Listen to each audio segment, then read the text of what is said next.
Some items lie scattered across the small clearing. Abby notices Isaac's satchel among them. Again, she thinks of his leaving.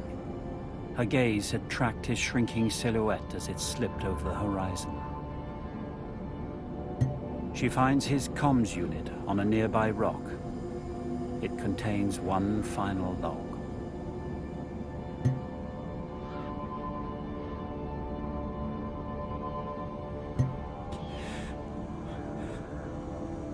My breath thins by the hour. Eyelids grow heavy. In the darkness, I still imagine it. A home world restored. Abby is there. But perhaps not all wounds can be healed. God's fury teaches us what only the foolish forget. Some things not even a lifetime of searching can bring back.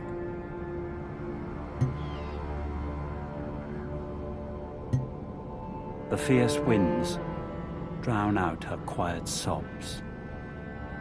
Abby checks the other contents of Isaac's satchel. Inside are 3 large oblong fragments, their edges aligned to form a rough orb. Abby gathers them into her pack and continues climbing.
Abby's steps crunch on the gritstone as she approaches the solemn slab.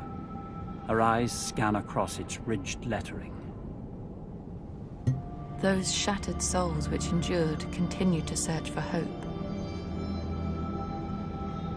They huddled and shivered in makeshift shelters, waiting for one who would traverse a world torn asunder. But the God War's ruin proved too harsh an arena for many. Years passed, until the arrival of one who could cross this landscape of loss and gather shattered fragments into a new whole. Abby's eye falls on the splintered shards of crystal she found in Isaac's satchel. Their edges align to form something bigger, a peace offering. A token of atonement. She continues towards the summit.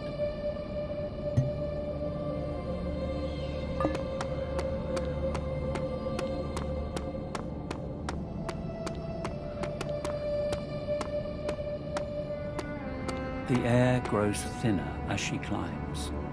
No breath is long or deep enough to satisfy Abby's lungs. The divide takes its toll, loosening the anchors inside. Her mind pulls feebly against it. For a second, the winds part the summit's cloud curtain. A monolith rises from the ridged peak ahead. Only the Guardian's tortured screams pierce the wind's unending roar.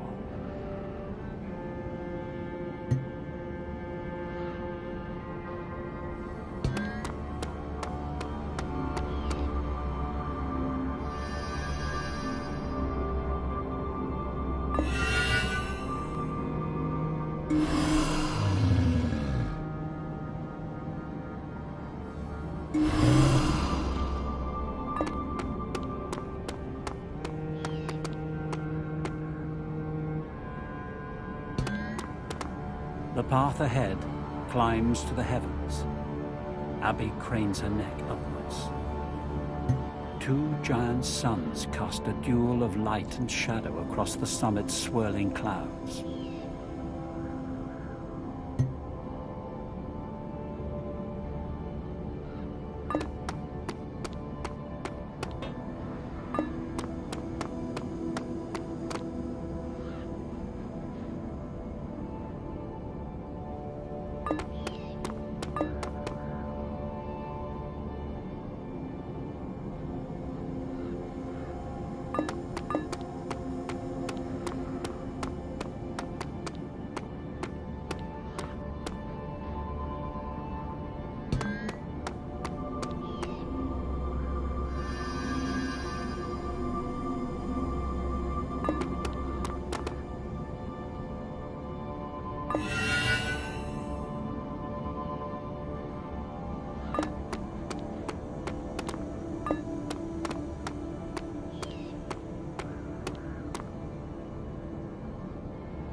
So many trials, and yet courage unfailing. I am close, Amitai. The summit nears. All around you is darkness. But still, what remains of your failing mind? Sway, perhaps you may yet succeed. Abby returns the comms unit to her satchel. Only a few paces lie between her and the cloudy summit.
Abby's shallow breath quickens as she looks for a way to progress.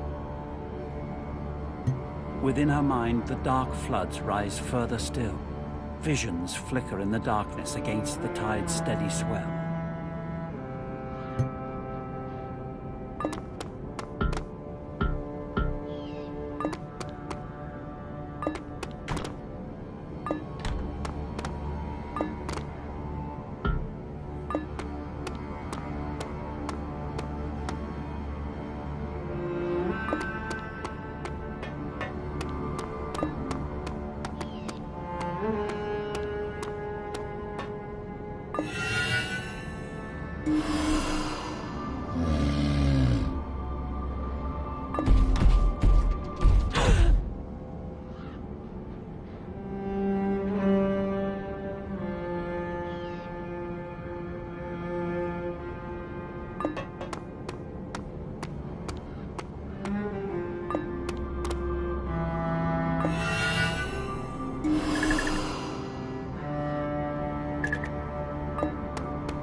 signal. The source is unfamiliar to Abby. Accepting it, she is startled by a strange voice. I only wanted to keep you close. Forgive me. Who? No, it cannot be. Listen to my voice, Abby.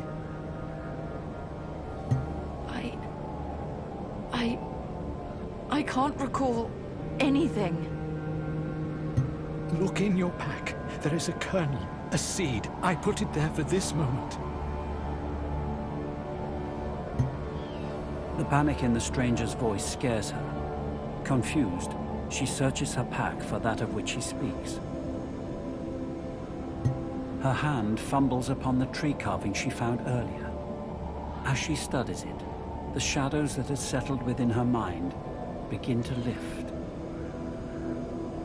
Images slowly return. She remembers a place that felt safe, a home. It's working. It worked for now, my child, but you cannot deny the gods their toll forever.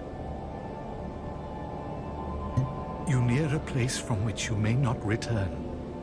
It is what I have always feared most. I'll fight it a little longer.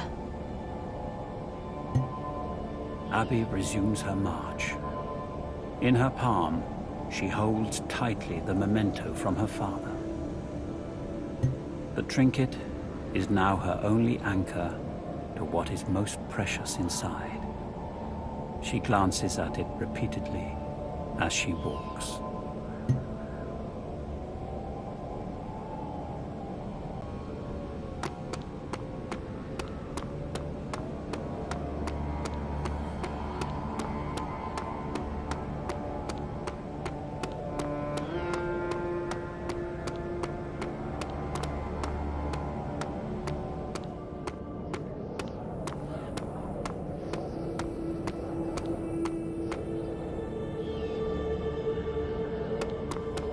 This monolith is different.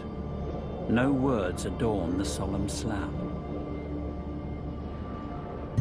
And yet, like the others, the form is similarly incomplete.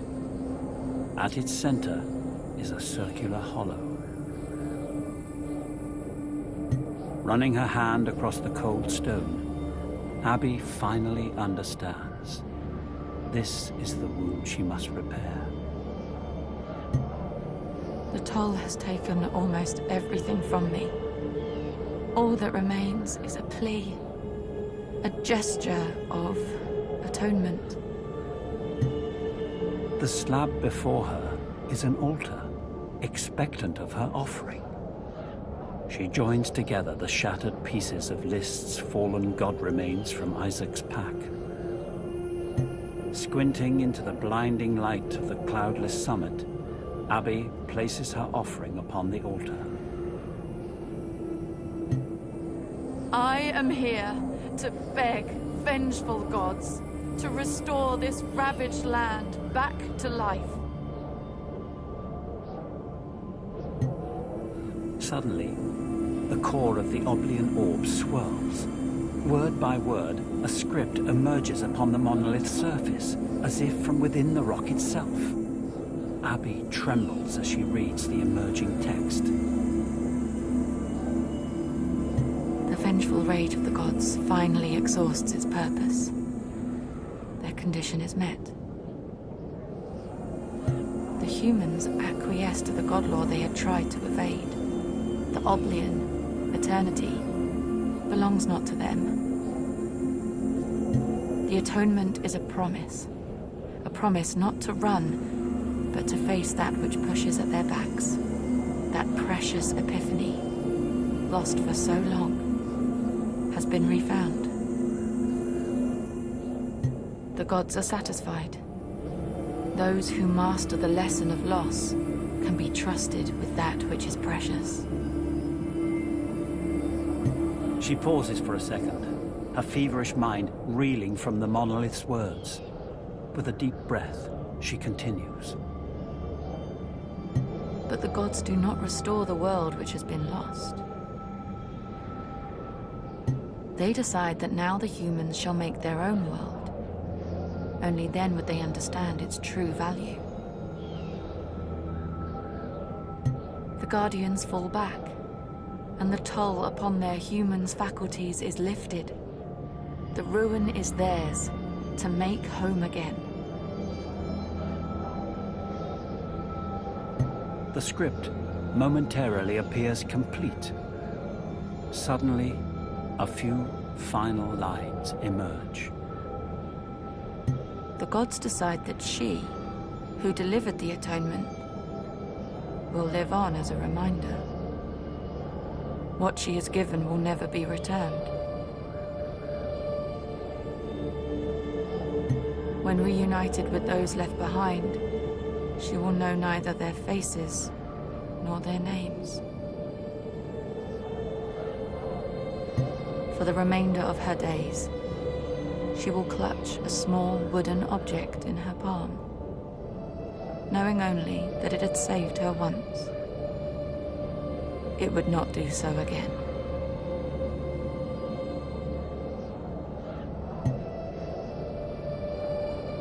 Not all that passes leaves its secrets waiting to be discovered inside a black box. But if those who yielded these ruins had done so, what would we have found inside?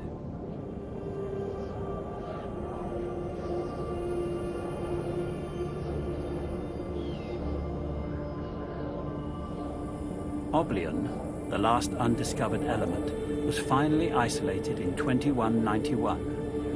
As had been predicted, it possessed unique properties. Not only could it arrest cell decay in most living organisms, raising the prospect of limitless lifespans, in some, it also enhanced the neural networks for empathetic interaction with other living creatures, giving basic telekinetic control over simple animals. Uriah Joyce, upon its discovery, famously remarked, "Only Oblion separated mankind from the gods, until now." But the planet's reserve was finite, just enough to sow the seeds of ruin. The search for more turned to the heavens. The planet's shielding moon, List, contained further reserves. Competition turned to conflict. The extraction effort, known as the Lazarus Project, was a catastrophe. Blasting triggered a chain reaction, fissuring the moon into millions of fragments. List's shattered remains were pulled in by the human planet's gravity, causing an apocalyptic bombardment. List's position was the cosmic accident that offered the humans their chance of life. Without it, they were directly exposed to their galaxy's twin suns, Or and Ot, forces far beyond their control. Solar radiation ravaged their minds, taking all knowledge and memory from them. The Guardians, a fierce species existing on List for millennia, also lost their home. Revenge was their only solace. Only a few primitive human collectives endured, taking shelter in deep cave formations known as the Enclaves. In the end, no living thing breaks free from the silent black hole pull of death's nothingness. From a life's first second, its event horizon already lies behind it. The Oblion was the universe's most dangerous gift, a false mirage of escape from the sorrows of loss. The epitaph of a civilization cannot easily be contained in a few short words. Shortly before his death, Uriah Joyce remarked, "Forgetting the pain of loss, we lost sight of what is most precious. Those who follow us will have to relearn the lesson."